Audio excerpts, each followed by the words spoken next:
જય શ્રી કૃષ્ણ. સ્વાગત છે તમારું અમારી ચેનલમાં. મિત્રો, આપણા ભારત દેશને મંદિરોનો દેશ પણ કહેવામાં આવે છે.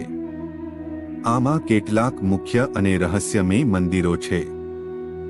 ભારતની ચારે દિશામાં 4 પવિત્ર ધામ છે.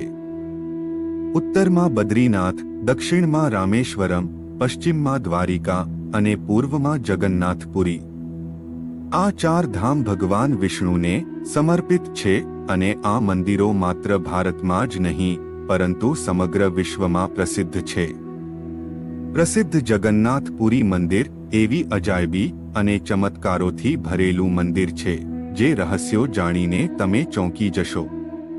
તો મિત્રો, વિડિયો શરૂ કરતા પહેલા તમને વિનંતી છે કે આજની વિડિયોને અંત સુધી જરૂર નિહાળો અને વિડિયોને લાઈક કરી કોમેન્ટ બોક્સમાં જય શ્રી કૃષ્ણ તથા જય જગન્નાથ જરૂર લખી દેજો. ઓરિસ્સા રાજ્યના પુરીમાં સ્થિત જગન્નાથ મંદિર 4 ધામોમાંથી એક છે.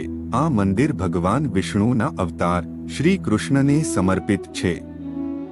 અહીં ભગવાન જગન્નાથ, મોટા ભાઈ બલભદ્ર અને બહેન સુભદ્રા સાથે બિરાજમાન છે. આ મંદિર સાથે જોડાયેલી ઘણી માન્યતાઓ અને રહસ્ય છે. આ મંદિરમાં લાખો લોકો ભક્તો દર્શન માટે આવે છે. પુરી ઓરિસ્સાના દરિયાકાંઠે વસેલું શહેર છે. જગન્નાથ મંદિર સાથે જોડાયેલા આવા અનેક રહસ્યો છે જે જાણીને તમને નવાઈ લાગશે. એવું માનવામાં આવે છે કે જ્યારે ભગવાન શ્રી કૃષ્ણના અંતિમ સંસ્કાર કરવામાં આવ્યા હતા, જે દરમિયાન તેમનું શરીર 5 તત્વોમાં ભળી ગયું હતું, પરંતુ તેમનું હૃદય જીવંત હોવાનું જણાયું હતું. એવું માનવામાં આવે છે કે તેમનું હૃદય હજી સુરક્ષિત છે. જે પુરીના ભગવાન જગન્નાથની મૂર્તિ છે તેમાં હજુ પણ ધબકે છે. પુરીમાં સ્થિત જગન્નાથ મંદિર ભગવાન જગન્નાથ, બલભદ્ર અને બહેન સુભદ્રાની કાંથા એટલે કે લાકડાની મૂર્તિઓ છે જે દર 12 વર્ષે બદલાય છે અને જ્યારે આ પ્રતિમાઓ બદલવામાં આવે છે ત્યારે સમગ્ર શહેરની વીજળી બંધ કરવામાં આવે છે. આ દરમિયાન મંદિરની આસપાસ સંપૂર્ણ રીતે મૌન રાખવામાં આવે છે. મંદિરના રક્ષણ માટે CRPFના જવાનો તૈનાત કરવામાં આવે છે. આ દરમિયાન કોઈને પણ મંદિરમાં પ્રવેશવાની મંજૂરી નથી. મંદિરમાં મૂર્તિઓ બદલવા માટે ફક્ત એક જ પૂજારી પ્રવેશી શકે છે અને તે પણ આંખે પાટા બાંધીને અંદર જવા દેવામાં આવે છે. જેના કારણે મૂર્તિઓ બદલતી વખતે પૂજારી આંખોથી કંઈ જોઈ ન શકે. સંપૂર્ણ રીતે અંધકાર કર્યા પછી પણ પૂજારીની આંખો પર એક પાટો બાંધવામાં આવે છે જેથી મૂર્તિઓ બદલવાની પ્રક્રિયા કોઈ પણ રીતે જોઈ ન શકે. એવું કહેવાય છે કે જ્યારે જૂની મૂર્તિની જગ્યાએ નવી મૂર્તિ મૂકવામાં આવે છે ત્યારે જૂની મૂર્તિમાંથી એક પદાર્થ કાઢવામાં આવે છે જેને બ્રહ્મ પદાર્થ કહે છે. આ બ્રહ્મ પદાર્થ જૂની મૂર્તિમાંથી બહાર કાઢીને નવી પ્રતિમામાં મૂકવામાં આવે છે.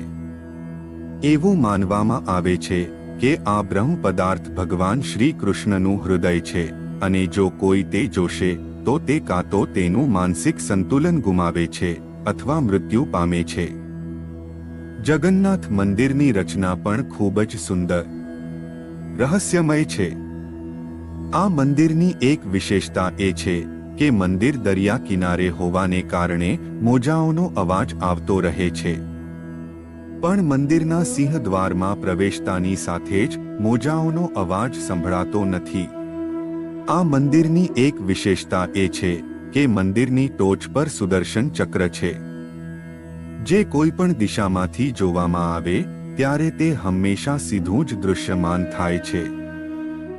એટલે કે તમે ગમે ત્યાંથી ઊભા રહીને જોશો ત્યારે એવું લાગશે કે સુદર્શન ચક્ર તમારી સામે છે.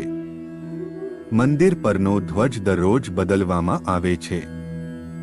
હંમેશા પવનની વિપરીત દિશામાં લહેરાતા આ ધ્વજ વિશે માનવામાં આવે છે કે જો આ ધ્વજ નહીં બદલાય તો આ મંદિર આગામી 18 વર્ષ માટે બંધ થઈ જશે.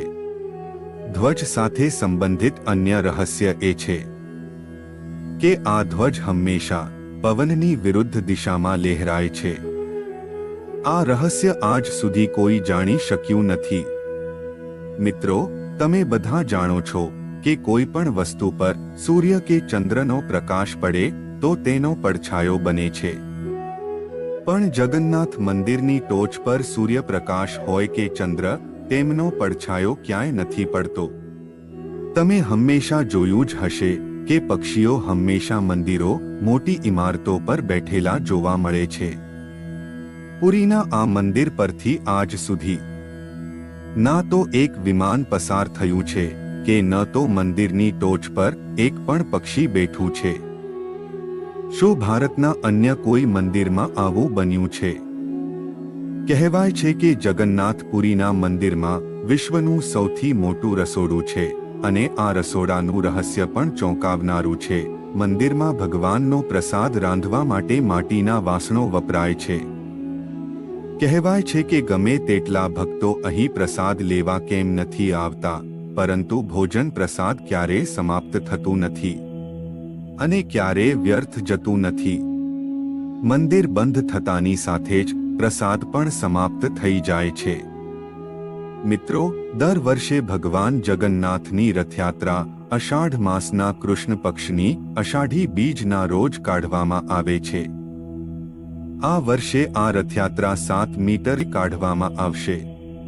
પુરીમાં રથયાત્રા ઉત્સવ 10 દિવસ સુધી ચાલશે, જે શુક્લ પક્ષની 11ના દિવસે સમાપ્ત થાય છે.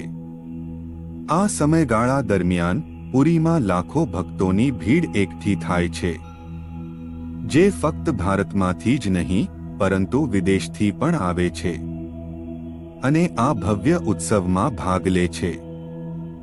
આ દિવસે ભગવાન શ્રી કૃષ્ણ તેમના ભાઈ બલભદ્ર અને બહેન સુભદ્રા સાથે રથ પર બિરાજમાન થાય છે. આ દરમિયાન ત્રણેય રથને ભવ્ય રીતે શણગારવામાં આવે છે અને આ રથયાત્રાની તૈયારીઓ મહિનાઓ અગાઉથી કરવામાં આવે છે. તો મિત્રો, આશા છે કે આજની માહિતી તમને જરૂર પસંદ આવશે. તો મિત્રો, આજની વિડીયોને લાઈક કરી શેર કરજો તથા અમારી ચેનલને સબસ્ક્રાઇબ પણ જરૂરથી કરી લેજો. ફરીથી મળીશું એક નવા વિડીયો સાથે. જય શ્રી રામ, જય શ્રી કૃષ્ણ, હર હર મહાદેવ.